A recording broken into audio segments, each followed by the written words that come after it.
Welcome to Attention Central Texas. I'm Pat Galanfi, your host today. And with me today we have Maureen Jewett. And she has a couple of projects she's going to be talking with us about. It's so good to have you here again, Maureen. Thank you so much. I always come to KPLE when I have a message to get out to the public. Absolutely. It's the best place I know of. Yes, it is. Well, today I know you want to talk about a couple of things. One of them you talked about is a security deposit program. That sounds extremely interesting. I'd never heard of anything like that. Could you share a little bit about that? Sure. We applied to the City of Killeen for home program money, which comes from the federal government. And this specific money is for security deposits. And it is income eligible, so you have to meet the income criteria. It's for veterans or surviving spouses only. And it will pay the deposit. If you are in the City of Killeen and you move into a new place and you need a deposit, it will pay it. And you have to be, like I said, income eligible, and you have to be able to pay your rent for at least 12 months after we give you the grant for the deposit.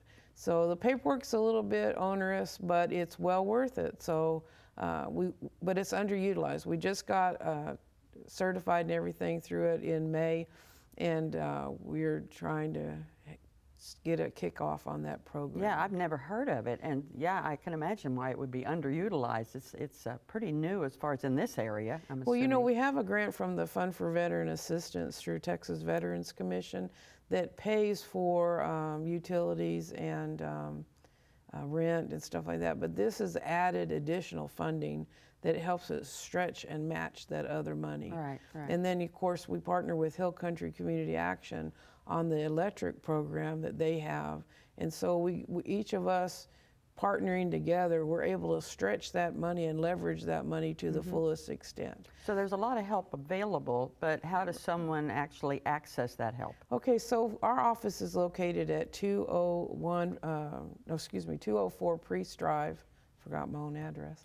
And it's across from the registration for vehicles, the Bell County Annex. Is that that building that says like Help Center? It does say Help Center. We're Okay. partnering in there, the county service officers in there, and Hill Country Community Action. We're one of the partners.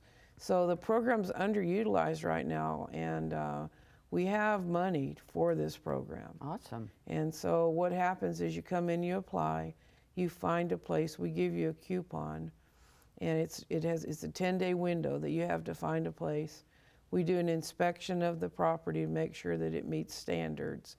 And then once everything's approved, we cut a check to the landlord for the amount of the deposit, and we get a copy of your lease and that forever, or for the next year. Right. So you have to provide proof of income, and we have some other documentation.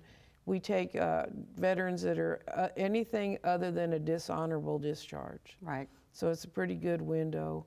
The house has to meet standards. You can't have a substandard house. And I'm assuming there's people there that'll help you with filling in the application. Oh yeah, it's pretty easy. It's just a little bit tedious. What kind of hours are y'all there? We're there from 8 till 4. We usually stop taking new customers at 3. Is that like Monday through Friday? Yes, okay. Because it takes a little bit of time to complete the interview and the intake process. And right now I have my resource manager, Tanya. She's a retired service member, really great employee. And then I just got an intern today, so I have a lot of help. Yay. Yeah.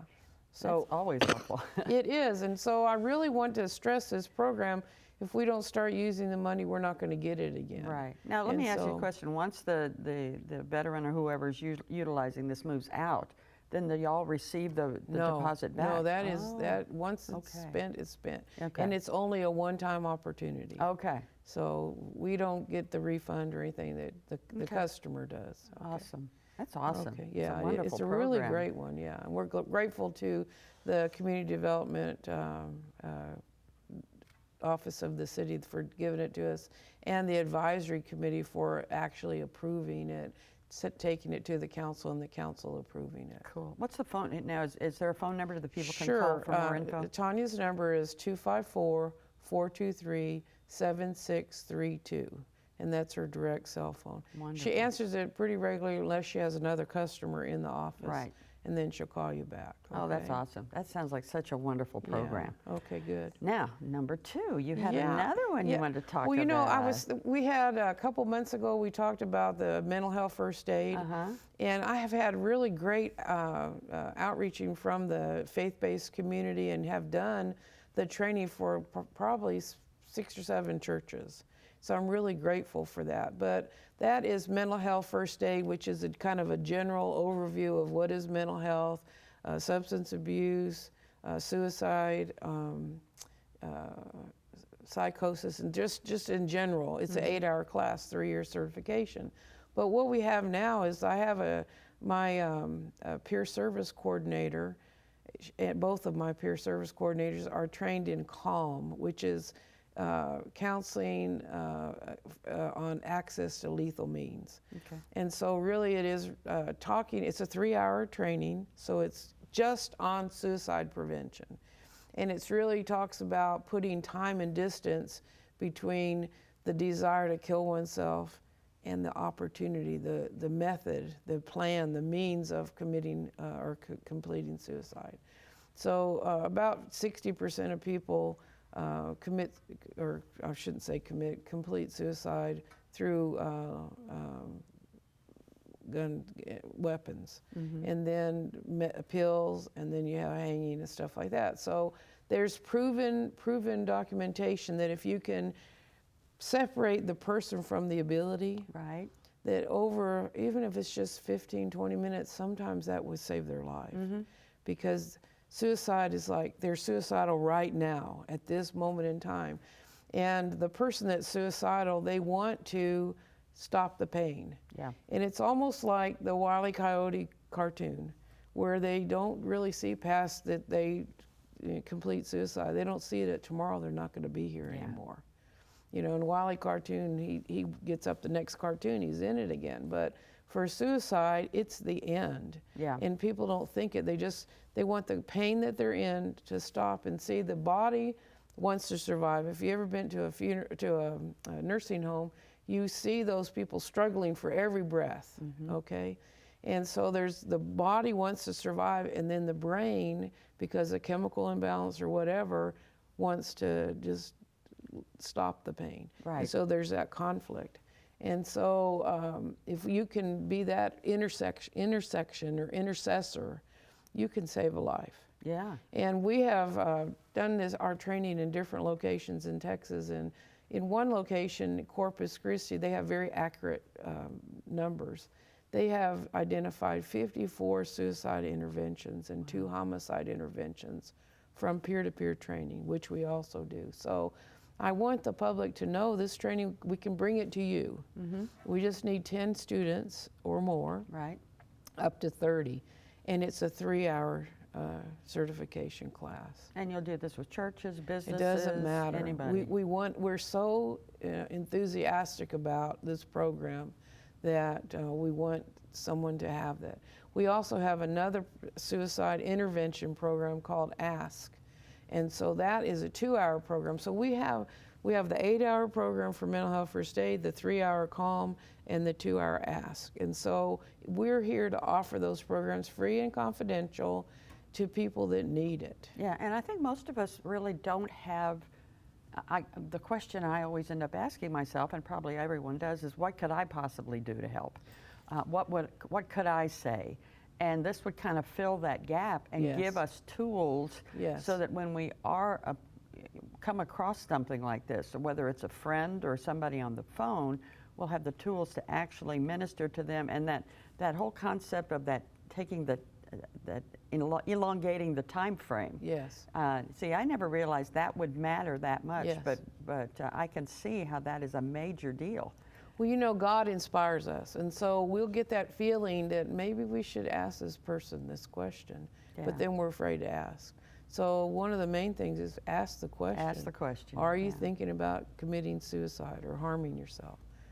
The other thing is, do you have a plan? And then the next thing is, do you have the access to the means of completing the plan? So sometimes a listening ear is often the best thing. So family and friends can play a very important role in helping the family. you never are to blame if someone completes suicide. So you can't blame yourself, because we never know what's in the heart of people. And usually it's a chemical imbalance, and they're just not in their right mind. So, but people should realize that tomorrow is a new day of hope. That they sometimes see that today they're so low, they think tomorrow's going to be just as bad as today. But it can get better, and it will get better. But if they're not here, it can't get better. Yeah.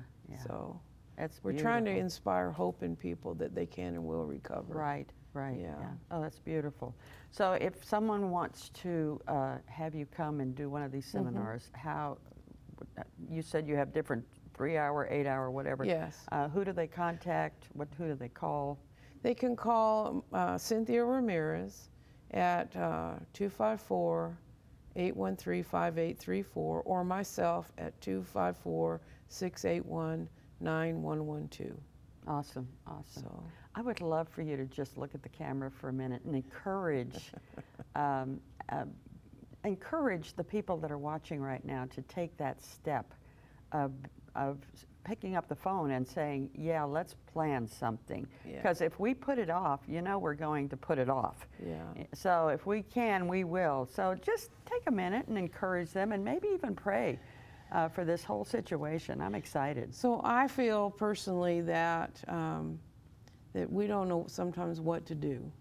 So this is an opportunity to learn what to do. Is it going to guarantee that every time that you're come across this problem that you're going to be able to intersect or intervene? No, it doesn't. But you're going to save one person. I know you will. And I think that's what we're here for, is to try to help each other, to love each other, to encourage each other. And so that person that's desperate, that's lost their mission, that lost their purpose, tomorrow's a new day. Socialize, volunteer. Oh, I want to just pray for that person that's sitting next to you in church. Amen. Maybe you're the only person that they've talked to all week. And if you don't have the opportunity right then to interact, you never know. You never know. Right. And so I do pray that there be no suicides. It's almost 20 an hour suicide, a lot of people. Wow. And so if you think about how many people die by suicide in a year, it's awful, awful. And so we can just stand before the person in the gates of hell, really. Amen. Amen. That's wonderful. So I pray that you guys think about it and let us try to help you help them. Absolutely. I encourage everyone out there today, pick up the phone, take advantage of these wonderful opportunities that the Lord seems to be providing. And in the meantime, have a wonderful day. God bless you, and we'll see you again.